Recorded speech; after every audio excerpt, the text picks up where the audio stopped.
ሰላም ጤና ይስጥልኝ። ውድና የተከበራችሁ የቻናል ቤተሰቦች ሰላም ሰላም ብያለሁ። ውድ ቤተሰቦች እንዴት ናችሁ? ደህና ናችሁ? ከኔ ጋር ሁሉ ሰላም እግዚአብሔር ይመስገን። እንግዲህ ዛሬ ይቅርታ ድምፄ ጉንፋን ይዞኛል። ውድ ቤተሰቦቼ እንዴት ናችሁ? ደህና ናችሁ ወይ? እንግዲህ ዛሬ ከሰዓት በኋላ ማለት ነው እንግዲህ የሰማነው በእውነት ሁላችንንም አስደስቶን ደስታችንን እንደ ደስታ ሳንጨርሰው እንግዲህ ዛሬ ከሰዓት በኋላ ማለት ነው ከ7 ሰዓት በኋላ የተሰማውን ነገር እጅግ በጣም ከባድ እንደዚሁም ደግሞ የሰው ልጅ ትዝብትም ነው። በእውነት አንዳንድ ጊዜ የሰው ልጅ እስከዚህ ድረስ ከሀገራችን ላይ ወጥተን ወዴት እንሄድ ያለንን በሰው ሀገር እንሞታለን፣ በሰው ሀገር እናልቃለን። አንድ ግማሹ በባህር ያልቃን፣ ግማሹ በጥይት ያልቃን፣ ግማሹ ከአረብ ቤት ሆኖ ራሱን ያጠፋን፣ ግማሹ ደግሞ በሆነ በበሽታም ሆነ በምንድን ብዙ ነገር ነው። ሰሞኑን አይታችሁ ከሆነ በነ ሳሪ በነ መሲ ብርጅስቶን በነ ሙኒት አይታችሁት ከሆነ ሰሞኑን በቃ ይህንን ወር በቃ ምን ልበላችሁ 2018 ከገባ ወዲህ ምንም መልካም ነገር ሰምተንም አይተንም አናውቅም። ግን ደግሞ በእህቶቻችን በአረብ ሀገር ባሉት እህቶቻችን እየተፈጠረ ያለው ነገር እጅግ በጣም ዘግናኝና አስከፊ ነገር ነው። ግን አሁን ደግሞ ትላንትና ከዚህ 3 ቀንና 4 ቀን በፊት ህጻጽ በተካሄደው ቻሌንጅ እግዚአብሔር ይመስገን በሰላም ተጠናቀዋል።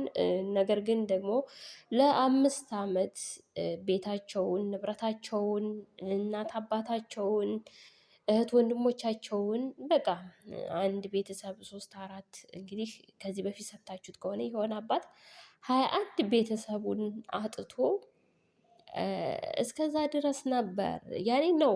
እና አሁን ደግሞ ትላንትና ላይ እንግዲህ በነሳሪ በመላ ኢትዮጵያዊ በቃ ኢትዮጵያዊ በምንለ ሃይማኖት፣ ዘር፣ ጎሳ ምን ሳይቆጠር ኢትዮጵያዊነታችን ብቻ እንግዲህ ደብረ ብርሃን ላሉት ምክንያቱም ለ5 ዓመት እየለመኑ ነው። ለ5 ዓመት መሄጃ የላቸውም።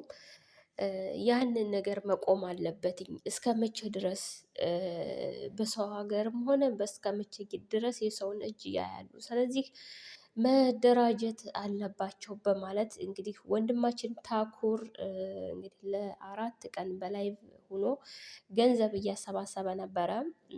ትላንትና ግን በነሳሪ በመላ ኢትዮጵያዊ በነ አሌክስ በነ አቡፋኖ ጆከር ሀቢባ በቃ ሁሉም ቲክታከሮች ወደ ሚዲያ ይሄን ነገር አምጥተውትኝ እንግዲህ ትላንትና እጅግ በርካታ ገንዘብ ተሰብስቧል።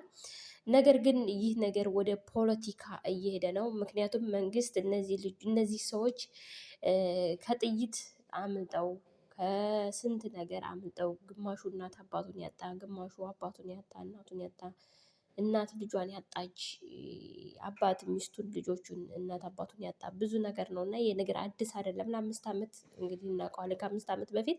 አሁን ግን ደብረ ብርሃን ላይ ሆነው እርዱን እስከ መቼ ድረስ ነው እንደዚህ እስከዚህ ድረስ ተቀምጠን በማለት እንግዲህ መላ ኢትዮጵያዊ ሃይማኖት፣ ዘር፣ ጎሳ ሳይል እጁን ዘርግቶ በርካታ ገንዘቦች ተሰብስበዋል።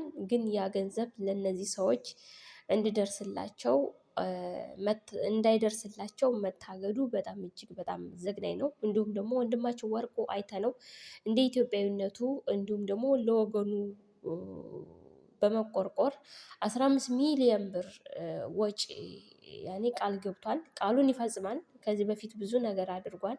ከ100 ሚሊዮን በላይ ለተፈናቀሉ ለብዙ በጦርነት በትግራይ ጦርነት ጊዜ ብዙን ነገር አድርጓል። ከ100 ሚሊዮን ብር በላይ ወጪ አውጥቷል። አሁንም ደግሞ ወለጋ ደብረ ብርሃን ላሉ ዘመዶቻችን እስከ መቼ ድረስ ይህ ነገር እስከ መቼ ድረስ ይሆናል በማለት እንግዲህ ወንድማችን ወርቁ አይተነው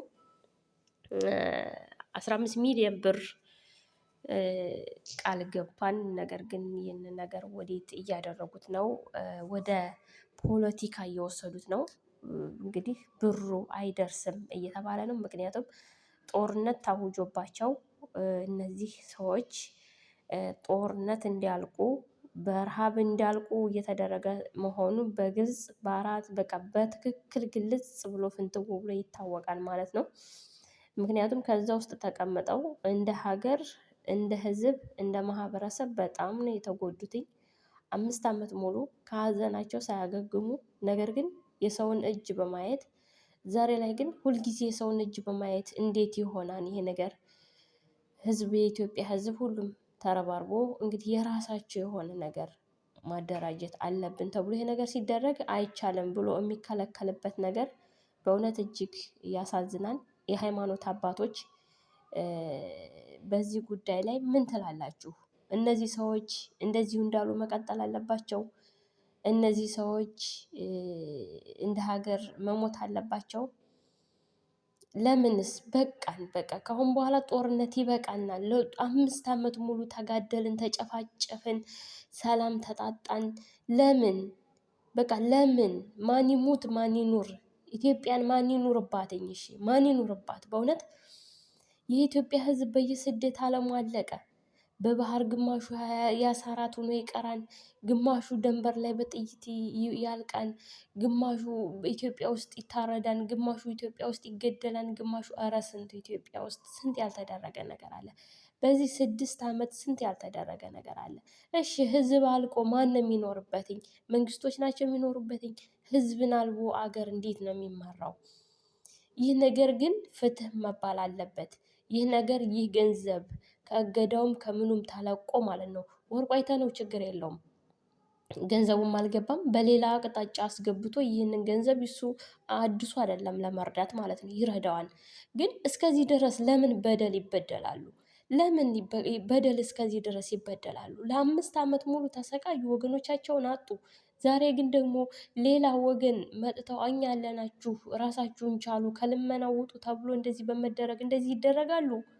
በእውነት በጣም ከባድ ነው። እግዚአብሔር አምላክ ልቦና ይስጠን። እግዚአብሔር አምላክ ሀገራችንን ሰላም ያደርግልን። ላይክ፣ ሼር፣ ሰብስክራይብ ያደረጋችሁ ስለምትከታተሉ ውድ ቤተሰቦች እጅግ አመሰግናለሁ። ለድምፄ ደግሞ በጣም ይቅርታ፣ ግዴታ መስራት ስለነበረብኝ ነው። ጉንፋን ይዞኝ ነው። ላይክ፣ ሼር፣ ሰብስክራይብ አድርጎኝ። ሰላም ፍቅር ለሀገራችን ይሁን። አንድነትን እግዚአብሔር አምላክ ያምጣልን።